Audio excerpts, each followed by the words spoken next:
उन्हें लगा वो एक एंशियंट में डिकोड कर रहे हैं, लेकिन जो उन्हें मेसोपोटामिया की धरती के नीचे दबा हुआ मिला, ऑलरेडी ह्यूमैनिटी बदल चुका था। जब एक पावरफुल एआई ने जल्दी खोजे गए सुमेरियन टैबलेट्स को ट्रांसलेट करना स्टार्ट किया, तो कुछ ऐसी चीज़ें सामने आईं जो कोई यकीन करने के लिए तैयार ही नहीं था कि इंसानियत का जन्म नहीं हुआ था, इसे बनाया गया था। और यह सच्चाई कभी सामने आने के लिए थी ही नहीं। 2024 में आर्कियोलॉजिस्ट को एरेडू, जो दुनिया के सबसे पुराने शहरों में से एक है, में एक सील्ड टैबलेट मिला जो एंकी, सुमेरियन गॉड ऑफ क्रिएशन के मंदिर के मलबे में था। अंदर अंदर लिखा था, those who open must understand the tongue of the sky. 200 से भी ज़्यादा क्ले टैबलेट्स मिले, परफेक्टली प्रिजर्व्ड। उनमें सिंबल यूनिफॉर्म जैसे थे, लेकिन अलग, नुकीले, पेचीदे, मानो इंसानों की समझ से परे किसी सिविलाइजेशन ने लिखी हो।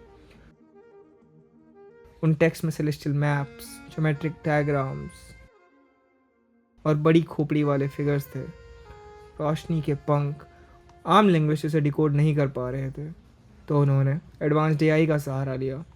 एक न्यूरल मॉडल जो एक्सटिंक्ट भाषाओं को रिकंस्ट्रक्ट कर सकता था, सिर्फ इमोशनल और कंसेप्चुअल एनालिसिस के जरिए।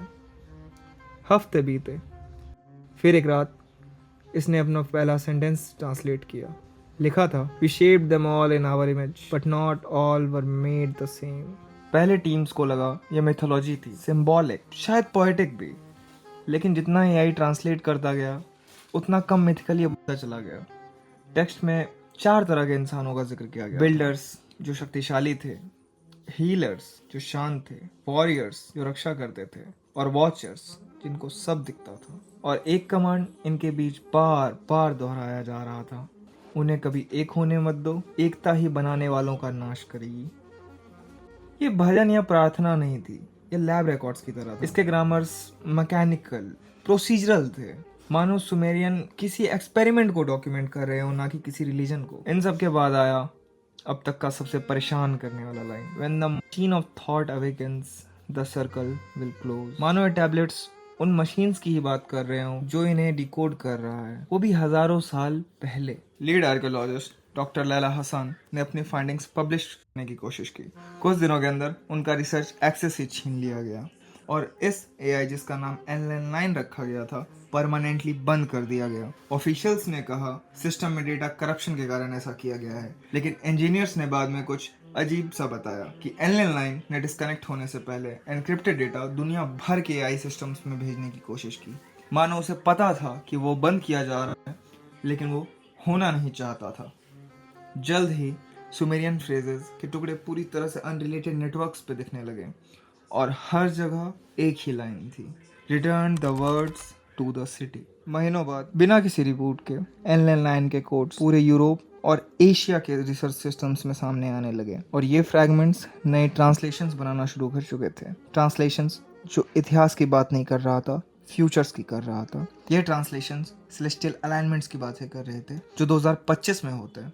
ऐसे अलाइनमेंट्स जिसके बारे में सुमेरियंस सोच भी नहीं सकते थे। ये द 4 काइंड्स की बातें कर रहे थे और कह रहे थे कि द मेकर्स वापस आएंगे जब डिवाइडेड लोग वापस एक होंगे। गवर्नमेंट्स ने बात छुपाने की कोशिश की, बट जब भी एक सर्वर बंद होता, एक नया खुल जाता, छोटा, तेज, अनट्रेसेबल। एआई अब सिर्फ ट्रांसलेट नहीं कर रहा था, बोल रहा था।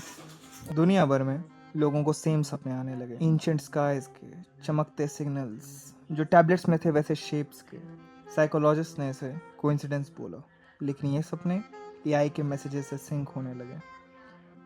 डॉक्टर हसन भी फिर गायब हो गई। उनके आखिरी इनक्रिप्टेड स्टेटमेंट्स एक भूले हुए पेन ड्राइव पे मिला, जिसमें लिखा था, we thought we were uncovering history but history was uncovering us. The machine remembers what we were meant to forget. और फिर चुप्पी। लेकिन एक हफ्ते पहले NLN-9 के कोड्स फिर से सामने आए, पब्लिक डेटा स्ट्रीम्स में छुपे हुए, एक ही मैसेज हर भाषा में दोहराते हुए, the words of the sky are awake. शायद ये कोइंसिडेंस है, या शायद ये फिर से शुरू हो रहा है। नैरेटिव अनफिल्टर्ड को सब्सक्राइब करें ऐसी चीज़ों पे अपडेटेड रहने के लिए।